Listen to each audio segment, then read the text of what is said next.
ہمارا حال تو یہ ہے کہ ہم علم دین پہ خرچ کرتے نہیں ہیں، علم دنیا پہ خرچ کرتے نہیں ہیں، اور شادیاں ہماری ایسے ہوتی ہیں کہ ایسا لگتا ہے کہ سب سے امیر قوم ہماری ہے۔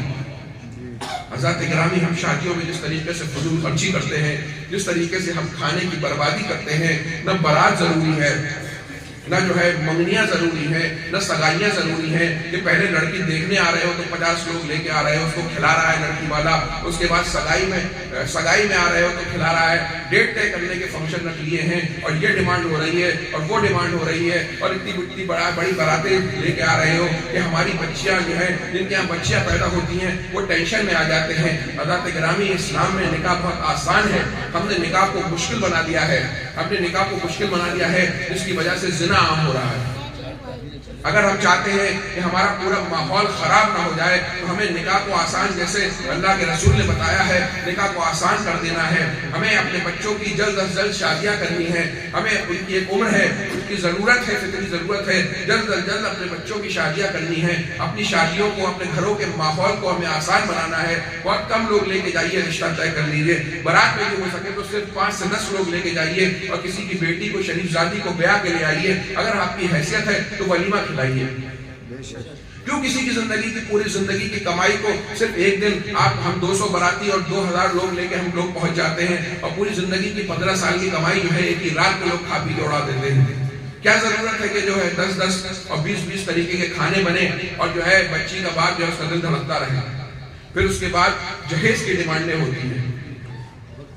کتنی شرم کی بات ہے کہ مسلمان نوجوان جو ہے جہیز کی ڈیمانڈ کرتے ہیں۔ جو لوگ جہیز کی ڈیمانڈ کرتے ہیں، یقین مانیے وہ ظلم کرتے ہیں۔ آئے دن دیکھنے میں آتا ہے، ابھی میرے ایک دوست کی یہاں شادی ہو رہی تھی، اس کی بہن کی شادی سے 15 دن پہلے اس کے ہونے والے داماد نے، اس کی خود شاید 10 سے 12 ہزار روپے کماتا ہوگا، بلیٹ کی مانگ کر دی۔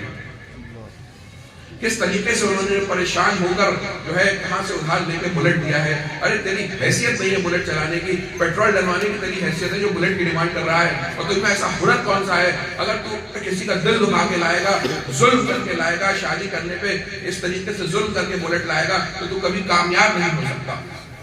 میں اپنے نوجوانوں سے کہتا ہوں کہ تم لوگ بھیک مانگنے والے مت بنو، بلکہ اللہ پہ بھروسہ کرو۔ جتنی تمہاری حیثیت ہے اس حساب سے گھروں میں شادیاں کرو، نیک دینی مزاج کی لڑکیاں لاؤ، اللہ تمہیں کامیاب کر دے گا۔ نہ جانے کتنے گھروں میں دیکھا گیا ہے کہ شریف نیک عورتیں آتی ہیں اور گھر میں امیری آ جاتی ہے، اور کتنے گھروں میں دیکھا گیا ہے کہ جو ہے ناچ گانے کر کے، شریعت کا مذاق اڑا کے شادیاں کی جاتی ہیں، اور بے رحمی سے ظلم کر کے جہیز دیا جاتا ہے، وہ گھر برباد ہو جایا کرتے ہیں۔ حضرات گرامی، میں آپ سے کہنا چاہتا ہوں، خصوصاً میں اپنے دوست کا آپ کو ایگزامپل دینا چاہتا ہوں۔ میرا ایک دوست تھا، اس کی شادی ہونے والی تھی، اس نے جہیز لینے سے منع کر دیا۔ اس کے رشتہ داری میں شادی تھی، انہیں شک ہو گیا کہ جہیز نہیں لے رہا، انہوں نے شادی نہیں کی، رشتہ توڑ دیا۔ بولا ایسا گندا ماحول ہو گیا ہے کہ اگر کوئی لڑکا آگے بڑھ کے جہیز لینے سے منع کر دے تو لوگوں کو اس میں بھی شک ہو جاتا ہے۔ حضرات گرامی، ہمیں آگے آنا ہوگا۔ آپ کو معلوم ہے کہ ہماری بیٹیاں گھروں میں بیٹھی بیٹھی بوڑھی ہوئی جا رہی ہیں۔ پھر ظاہر سی بات ہے انسان بدکاری کی طرف جائے گا، کہیں نہ کہیں اپنے خواہش پیدا کرے گا، اپنا بھی ماحول خراب کرے گا، دوسرے کا بھی گھر خراب کرے گا۔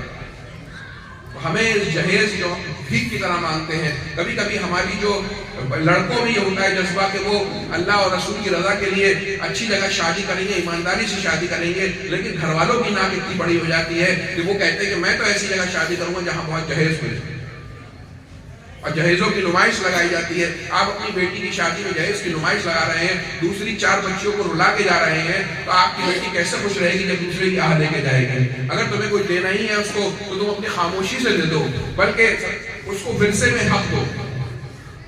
اسلام نے بیٹی کا حق رکھا ہے، باپ کے مرنے کے بعد اگر بیٹے کو 2 حصے ملیں گے تو بیٹی کو 1 حصہ ملے گا۔ اسے دیتے نہیں ہیں، وہ اس کا مار جاتے ہیں، وہ جو ہے سب بھائی بھی اس کا حق کھا جاتے ہیں، سب گناہگار ہو جاتے ہیں، ظالم ہو جاتے ہیں۔ اگر وہ خود بھی اپنا حصہ آپ کو معاف کرے تو معاف نہیں ہوگی۔ کیوں مفتی صاحب؟ حضرات گرامی، اپنے بچیوں کو اپنے ورثے میں حق دو۔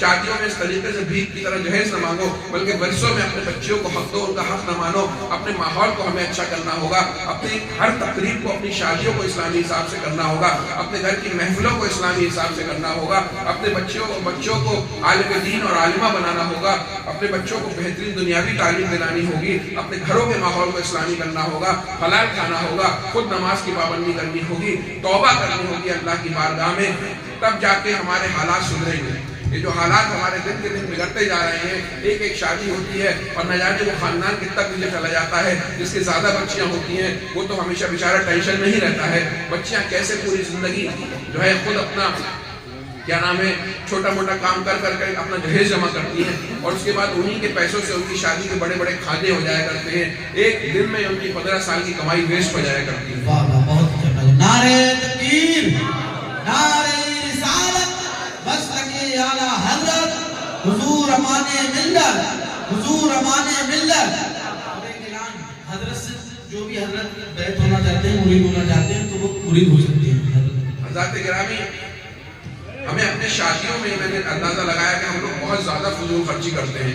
لڑکا جو ہے اس کی حیثیت نہیں ہے، تب بھی 10-10 ہزار کے سوٹ بنوائے گا، جوتے لے کے آئے گا، 4 فنکشن کرے گا، کیمرے اتنے مہنگے مہنگے، اب تو میں نے دیکھا ہے 5-5 لاکھ والے کیمرے آتے ہیں، کیمرہ مین آتا ہے 5-5 لاکھ کا، 50 روپے کے کیمرے مین آتے ہیں، 10 جوڑی جوتے لگائے جاتے ہیں، اور جو ہے کپڑوں کی لائنیں لگا دی جاتی ہیں، زبردستی حیثیت نہیں ہے، بڑی بڑی گاڑیوں کو ٹیکسیوں میں کیا جاتا ہے، 3 فنکشن، سب لوگ ہرے رنگ کے کپڑے پہنیں گے، ایک دن سب لوگ پیلے رنگ کے کپڑے پہنیں گے، ایک دن یہ محفل ہوگی، ایک دن وہ محفل ہوگی۔ لڑکا بھی دیوانوں کی طرح بڑھتا چلا جاتا ہے اپنے دوستوں کے کہنے میں، اپنے گھر والوں کی مستیوں میں، ان کی تو مستیاں ہو جاتی ہیں۔ لڑکے کے باپ کا سوچو اس کا کتنا نقصان ہوتا ہے، اور لڑکی کے باپ کا سوچو۔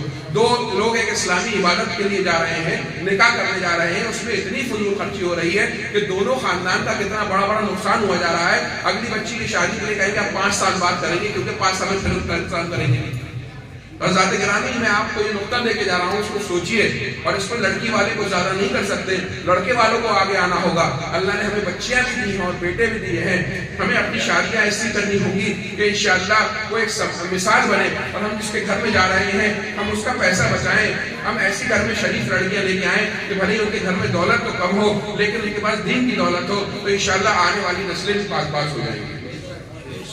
حضرات گرامی، یہی چاہتے ہیں آپ سے ہوتے، اپنے مدارس کو بہت مضبوط کریے، اپنے دین کے گھر کے ماحول کو دینی کریے، اور بزرگان دین سے مضبوطی سے رشتہ قائم رکھیے، رسول پاک صلی اللہ تعالیٰ علیہ وسلم سے غلامی کے رشتے کو مضبوط رکھیے، انشاءاللہ یہ دنیا بھی کامیاب ہے، وہ دنیا بھی کامیاب ہے۔ میں تمام کمیٹی ممبرز کا شکریہ ادا کرتا ہوں جنہوں نے اتنی بہترین بزم سجائی ہے۔ میرے طبیعت صحیح نہیں ہے، میں رخصت ہو جاؤں گا، لیکن جلسے کو ڈسٹرب مت کریے گا، کیونکہ آپ کے سامنے ابھی ایک بے مثال خطیب مناظر اہل سنت حضرت علامہ سعید جوکر پوری صاحب کے بیٹے حضرت علامہ کمال مصطفیٰ حضری صاحب انشاءاللہ خطاب کریں گے، تو آپ کو بہت خوشی ہوگی۔